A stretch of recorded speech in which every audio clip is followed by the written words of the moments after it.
하물며 누가 좀 알아봐 달라 그래서 여기저기 좀 연락을 돌려봤는데 재고가 다 없는 거예요. 없어서 못 팝니다. 그 인기 장난하게 네. 팔았죠.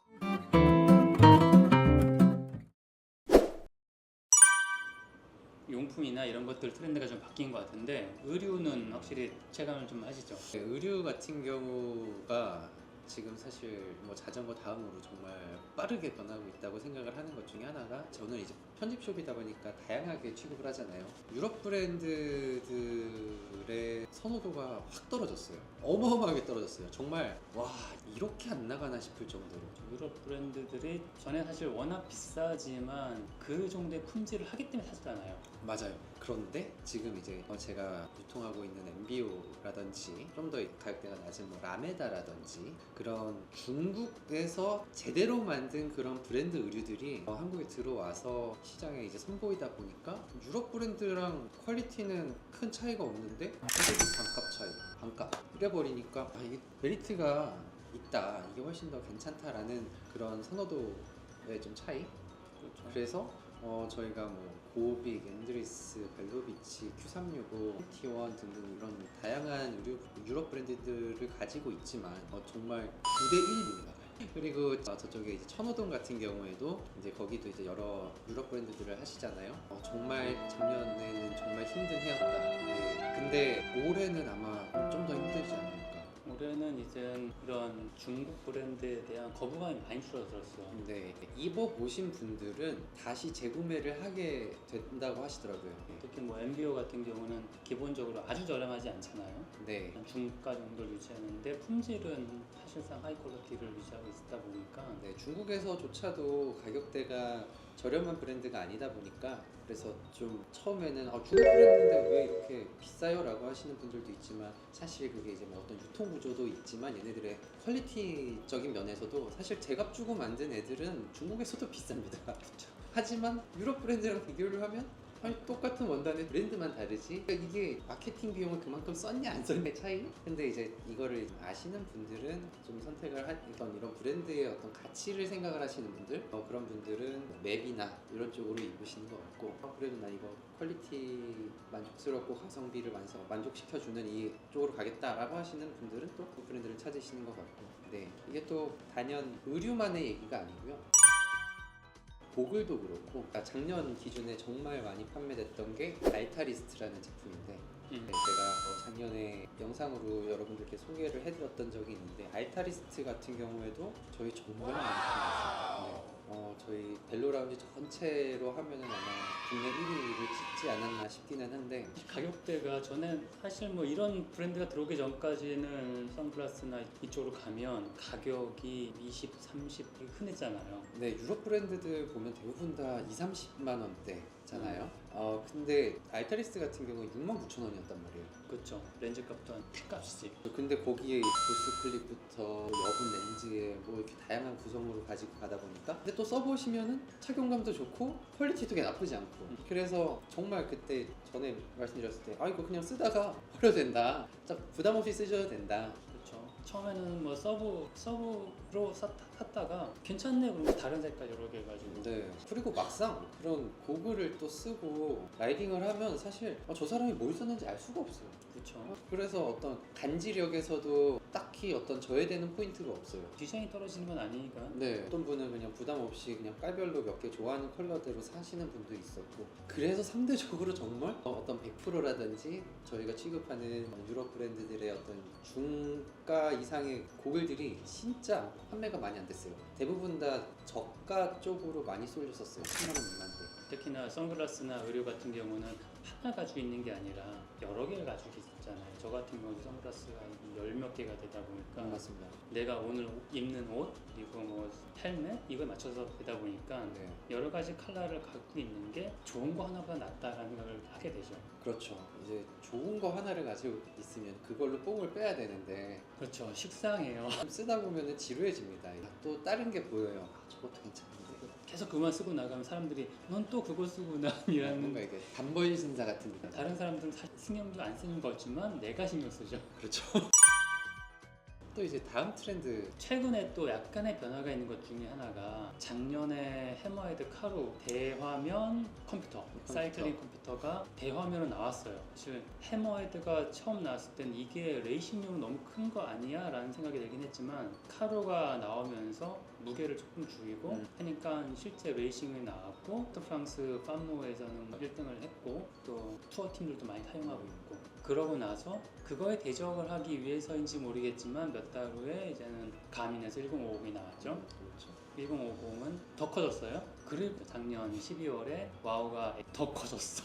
카루가 110g대거든요. 그리고 가민 1050은 160g대예요. 가민 1050 나왔을 사람들이 그랬거든요. 거치대가 부러져. 그랬는데 와우가 200g대예요. 그래서 이제 대화면 사이클링 컴퓨터 세대 본격적인 경쟁이 시작됐다라고 얘기를 한 시즌이 올해가 되지 않을까라는 생각을 하고 있는데요. 사이클링 컴퓨터를 큰 건 안 보시죠 지금은? 저는 가민 820 쓰고 있는데 네. 아 근데 저는 이거를 쓰면 쓸수록 좀 약간 현타가 오더라고요. 이 가민이나 컴퓨터가 저렴하지 않잖아요. 비싸요. 비싸요. 진짜 비싼데 이 터치감과 그래픽과 하드웨어에 사실 그 정도 가격이면 우리가 쓰는 어떤 이런 스마트폰 정도의 터치감과 이런 게 좀 나와줘야 되거든요. 그 정도 가격이면? 그렇게 많이 팔아야죠. 그쵸. 근데 야 2025년인데 아직도 이게 근데 제가 아직 해머헤드를 못 봤어요. 실제로 네. 제가 터치를 해보지 않았어요. 근데 가미는 아직도 지금 그게 터치감이라든지 이런 게 되게 좀 미비하잖아요. 1050만 해도 터치감이 와 되게 낮았다라는 느낌이 들진 않아요. 그쵸. 근데 카루 같은 경우는 터치해보면은 아 휴대폰이구나. 아 그래요. 그러면은 지금으로서는 가장 앞선 딜 쪽으로 가장 앞서 있고, 근데 이제 가민 같은 경우는 사용자들이 워낙 많고 또 가민은 서드 파티 서포트가 최대이기 때문에 네. 이제 모든 거의 기준은 아닙니다. 그러면은 모든 거의 기준은 가미는 저도 인정합니다. 근데 지금 이제 해머헤드가 너무 잘 나왔잖아요. 얘네들의 이 호환성은 좀 어떤가요? 호환성은 좋죠. 그리고 안드로이드 기반이기 때문에 확장성도 좋고, 그리고 조금 잘하시는 분들, 약간 안에 들어가서 조작할 수 있으신 분들은 심지어 해머헤드 카루에다가 G부트를 띄워놓고 아 진짜? 아 거기에 GPT까지 띄울 수가 있어요? 안드로이드니까 와 진짜 그거는 스마트폰이네요. 카카오톡도 깔 수 있을 거예요 아마. 이제 가민의 시대는 이제 점점 가는 것 같네요. 그러면서 이제 와우가 새로 나오면서 와우는 이제 커진 것만큼 새로운 기능들이 나왔죠. 윈드 센서. 현재 내가 달리고 있는데 현재 맞바람 속도가 얼마다 이게 보이거든요. 재미난 기능이네요. 네, 그래서 전체적인 라이딩을 봤을 때 내가 오늘 맞바람을 얼마큼 받았고 그랬는지에 대한 데이터를 쫙 볼 수가 있어요. 그래서 같은 코스였는데도 기록이 안 좋았다. 아 이게 바람 때문인가? 내가 뭐가 안 됐던 건가? 야 주행풍을 측정할 수 있다는 건 굉장히 재미난 기능이다. 새롭네요. 그리고 최근에는 사이클링 컴퓨터가 각종 센서가 나왔죠. 체온 센서, 네. 혈당 센서, 혈액 산소 포화 농도 이것까지 다 보여주거든요. 그게 가민에서 나오지 않았나요? 다 나와요. 다 나와요? 가민도 나오고 와우도 나오고. 가민 거를 본 적 있는데 근데 그게 좀 부피가 좀 그래도 되더라고요. 가민은 실제 센서는 나오지 않고 여기 붙이는 거, 네. 여기 붙이는 게 보통 체온 센서, 그리고 여기 붙이는 게 혈당 센서. 혈당 센서는 그 혈액을 채취하기 때문에 산소 포화도까지. 산소 포화도 센서가 여기서도 하고 아마 또 다른 걸로 하는 거 있는데 산소 포화 센서 이런 것들을 사이클링 컴퓨터에 응동을 해서 이제 예전에는 뭐 파워미터 하나만 딱 해도 엄청난 기능이었다가 야, 이제는 정말 토탈 여러 가지를 많이 보는데 실제로는 이런 가민 1050이나 와우 엘리멘트 에이스 같은 경우는 레이싱용은 아니에요. 너무 크거든요 이게. 그렇죠. 선수들이 쓰기엔 선수들은 가민은 800 시리즈 정도. 그 사이즈가 딱 그냥 네. 필요한 정보를 그냥 다 볼 수 있는 거잖아요. 그렇죠. 그리고 기본적인. 와우도 볼트 정도 그런 것들을 많이 쓰고 있는데 이런 대용량 대화면 컴퓨터가 많이 나오는 이유는 아마 동호인들 그리고 내비게이션을 쓰려는 사람들 내비게이션 쓸 때는 작은 화면을 보면 정말 짜증나게 하거든요. 그것도 있어요. 그 나이대가 좀 있으신 분들이 가민을 쓰실 때 저한테 항상 얘기를 하는 게 안 보이죠? 안 보인다. 800 시리즈로 가면 안 보이죠? 네. 그래서 큰 거를 쓰셔도 잘 안 보인대요. 그게 이제 1050 시리즈였던 것 같아요. 그래서 큰 걸로 이렇게 레이아웃을 하네요. 몇 개 안 보이는 거. 네, 몇 개 안 보이는 걸로 해드리니까 그나마 좀 보여. 또 그런 분들을 위해서 원래 또 진짜 저가가 있어요. 저가인데 화면 크고 글씨가 또렷한 것들은 따로 있죠. 근데 그걸 쓰고 싶어 하지 않으시더라고요. 그런 거 10만 원 사는데. 그러니까 딱 그때도 이건 좀 그렇잖아 이렇게 얘기하시니까 왜냐면 이제 좋은 자전거 타고 오셔가지고 다 좋은 것만 쓰고 싶으신 거예요. 와, 웨이스로 가셔야겠네. 그걸 이제 추천드려야겠네요.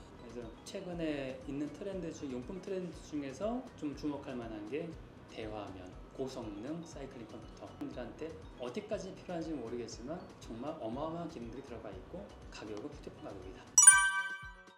그리고 그 장갑에서는 최근 몇 년간 좀 보였던 것 중에 하나가 우리 자전거 바지 빅숏에 들어가는 그 패드 있잖아요. 이야기사에서 나오는 그 업체에서 장갑 패드 부분을 만들었어요. 장갑 손바닥 부분을 우리 엉덩이에 들어가는 그 패드 소재랑 똑같이 만든 거예요. 좋은데? 그래서 기존에 우리가 쓰는 장갑들은 이렇게 절개가 많이 들어가 있단 말이에요. 근데 그 EIT에서 나온 장갑 같은 경우에 절개가 없고 그냥 한 판으로 찍혀서 나온 그 손바닥 모양 자체가 한 판으로. 네, 그냥 한 판으로. 그래서 접합부가 그냥 위 아래 이렇게 끝인 거예요. 그래서 봉제가 많이 들어가잖아요. 불편하진 않고요. 네, 부드러워요. 다만 가격대가 조금 나가기는 하는데 정말 편하다. 저는 장갑을 잘 안 끼는 편이기는 한데 그거는 정말 편해서 괜찮은데 그래서 지금 해외 브랜드들이 그 장갑을 그래도 많이 만들고는 있다. 짧게 타시는 분들은 장갑을 끼는 이유들은 여러 가지가 있긴 하지만 장거리 가시는 분들은 장갑을 끼냐 안 끼냐가 정말 큰 차이가 있고 장갑도 이쪽 패드가 어떻게 되냐 이게 신경계가 이렇게 눌리거든요. 그렇죠. 눌려가지고 그러니까 울트라 사이클링이라든지 장거리 타시는 분들은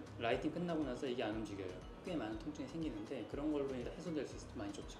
맞습니다. 신발 얘기를 안 했는데요. 지금 피직 같은 경우에 좀 찍찍이 스트랩식으로 파워 스트랩이 지금 나오고 걔네들은 판매를 하고 있잖아요. 제가 정말 좋아하는 것 중에 하나죠, 파워 스트랩. 네, 근데 지금 시장에서 파워 스트랩의 반응이 너무 안 좋거든요. 이 보아 다이얼에 익숙해지셔가지고 그렇죠. 이 편리함에 근데 사실 스트랩이 주는 장점이 너무 많거든요. 그렇죠. 사실상 자전거 탈 때 신발의 편안함을 본다면 스트랩 최고죠. 네, 근데 이제 뭐 약간 간지력이 좀 떨어진다거나 보아도 안 달렸는데 왜 비싸? 라는 어떤 반응과 그래서 제가 이 얘기를 PG 글로벌 담당자랑 얘기를 좀 했어요. 외국에서는 지금 파워 스트랩이 잭팟이 터졌는데 한국에서만 안 팔린대요. 그럴 것 같긴 해요. 네, 사실 파워 스트랩은 경험자가 필요해요. 저도 파워 스트랩 슈즈를 갖고 있지만 파워 스트랩이 정말 너무 좋거든요. 네, 안 풀리잖아요. 네, 안 풀리고 그리고 세게 잠가도 안 아파.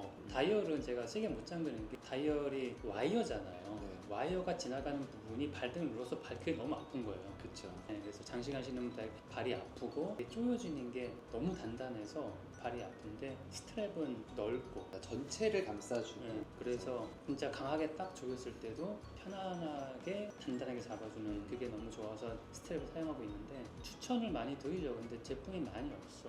그러니까 이게 한국에서도 인기가 없으니까 아유. 수입사에서도 얘네들이 글로벌에서 이건 너무 잘 나가는데 너넨 왜 이거 안 해? 그럼 이제 한국의 세파스에서는 안 팔려. 제발 밀지 마, 주지 마. 이런 상황인 거죠. 저도 세파스에서 구매하고 싶은데 사이즈가 없어서 직접 직구를 해야 되는 막 그런 어. 판이었거든요. 사이즈가 많이 안 팔리다 보니까 반 사이즈가 안 들어와요. 맞죠. 네, 네. 저 같은 건 42.5를 신는데 43을 신으면 크고 42는 작아요. 그걸 신는데 안 들어와. 맞습니다. 그래서 어쩔 수 없이 해외 구매를 하기도 하고 했지만 어쨌든 스트랩은 최근에 뭐 프로 선수들도 꽤 쓰거든요. 그러면서 인기를 얻고 있는 것 같아요. 좋습니다. 자전거 얘기를 안 했네. 픽시 지금 픽시 엄청나요. 고딩들한테 팔리는 거 아니에요? 그러니까 지금 픽시를 중고등학생들이 픽시를 많이 사는 바람에 부모님들 중에서 픽시가 위험하다는 걸 아는 분들이 계셔. 그러면은 이제 좀 많이 그래서- 반대를 하시죠. 그래서 그분들 때문에 쏠쏠이 많이 팔리는 게 저가 로드인 거예요. 맞아요. 저가 로드가 픽시를 대체를 하는 거죠. 네, 이거 위험하니까 대신 로드를 타. 이거 사. 그렇죠. 근데 가격이 큰 차이가 없어요. 음. 픽시 뭐 한 80만 원, 100만 원 할 거예요. 그리고 이제 중국 브랜드의 저가 로드 자전거도 그 정도 가격하고. 그렇죠. 네, 그래서 이제- 우리나라 브랜드 뭐 로드 알루미늄 저가로 가면 정도 나오니까 또. 네. 그래서 요즘 이제 트렌드 중에 하나가 이제 픽시인데 학생들이 정말 많이 타고 다니더라고요. 하물며 누가 좀 알아봐 달라 그래서 여기저기 좀 연락을 돌려봤는데 재고가 다 없는 거예요. 픽시가 한때 약 15년 전에 인기를 끌었었죠. 그쵸. 난리가 났었죠. 그래서 픽시를 사는 이유가 제가 샌프란시스코에 있을 때 친구들한테 물어보거든요. 픽시 탄 친구들이 워낙 많으니까. 여기 왜 픽시를 왜 타는 거야? 싸니까 주워올 수 있으니까. 거래도 안 가져가니까. 그런데 우리나라는 이게 너무 비싸게 파는 거죠. 그쵸. 네, 그래서 프리미엄급 픽시들이 팔리고 있어가지고 그런 것 때문에 사실 픽시가 사장됐다고 보거든요, 저는. 지금 최근에 또 PC가 다시 부활을 한 거잖아요. 네, 부활을 하면서 지금은 좀 가격 거품을 쫙 빼야 더 빼야 되긴 하는데 좀 충분히 빼고 시작하는 것 같긴 해요. 지금 거품도 많이 빠지기도 했고 또 이제 국내에서 디벨로핑한 그 콘스탄틴이라는 자전거가 있죠. 거기 그 벨로픽스 대표님이 하시는 거. 그게 굉장히 전천후로 판매가 엄청 잘 된다고 그쵸. 하더라고요. 없어서 못 팝니다. 그게 인기 막 장난하게 네. 팔았죠. 그리고 해외에서도 나 그거 하나 타고 싶다. 내 이름이 콘스탄틴이다. 라고 했던 호주 어린아이가 생각이 나는데 그 정도로 그 제품의 영향력이 어마어마한 것 같습니다. 네, 콘스탄틴은 꽤 몇 년 동안 중고등학생들한테 명품처럼 명품 픽시처럼 꽤 인기를 끌어왔고 대체할 게 좀 없긴 해요. 맞아요. 픽시라는 게 함부로 건들 만한 비즈니스가 아니다 보니까 아직까지는 그런 것 같고 아니 그것 때문에 덩달아 저가 로드가 지금 잘 나가고 있는 상황이 됐고 좋은 대체제죠. 네, 그 트렌드는 올해도 계속 이어질 수는 있을 것 같아요. 그래서 또 중고 장터, 이제 번개 장터, 뭐 당근 이런 데를 보면 대부분 다 이제 학생들이 거래하는 가격대가 막 4, 50만 원대. 딱 새 거에서 감가되면은 딱 그 가격대잖아요. 그 가격대로 많이 이제 거래를 많이 한다고 하더라고요. 사실 이게 아시다시피 부모님이 사주시는 거다 보니까 어떤 소비가 좀 활발하게 더 이루어지는 게 아닐까. 본인들이 알바해가지고 직접 사는 거면은 고민 많이 하겠죠. 못 사죠. 100만 원 주고 자전거 어떻게 사? 근데 어쨌든 뭐 픽시든 뭐든 자전거를 타는 인구가 조금 늘어났다는 건 그 자전거 타는 나이대가 좀 줄어들었다는 것도 네. 좋은 점이긴 한데 픽시가 브레이크가 없거나 이런 좀 안전에 문제가 있는 것들은 조금 네, 배제를 맞습니다. 하고 브레이크가 달리고 이런 것들로 이용이 되고 좀 안전에 더 운영했으면 좋겠다라는 생각이 듭니다. 네.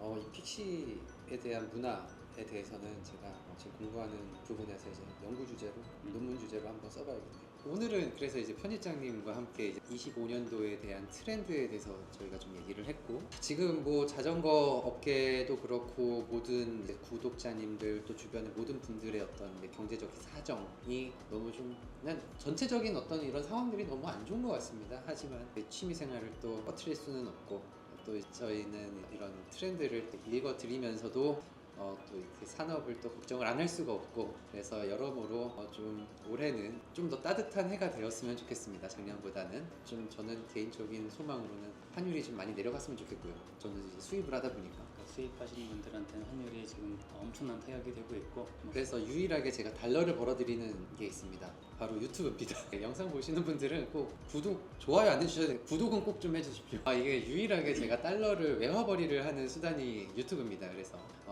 저희가 이렇게 유튜브 수익을 얻게 되면은 또 그대로 이제 저는 바로 저희 편집해주시는 PD님께 그대로 들어가기 때문에 저는 늘 이 자전거 문화를 위해서 투자를 하는 입장이다 보니까 저는 여러분들의 구독이면은 충분합니다. 구독 좀 부탁드리고요. 그리고 또 어떤 궁금하신 뭐 산업이나 어떤 트렌드 또 궁금하신 점 있으시면 댓글 남겨주시면 좀 성실히 댓글을 답변을 좀 드리도록 하겠습니다. 어쨌든 25년 좀 있으면 이제 시즌 1이 될 것 같기도 하고 날이 빨리 따뜻해지면 같이 또 야외 라이딩 할 수 있는 기회가 많았으면 좋겠고요. 그리고 자전거를 새로 사고 뭐 그러는 것들도 중요한 부분이지만 라이딩하는 이 자전거를 타는 인구 그리고 그 문화가 계속 유지되는 한 해가 되기를 바라겠습니다. 네, 그럼 지금까지 사이클 컨텐츠였습니다. 감사합니다.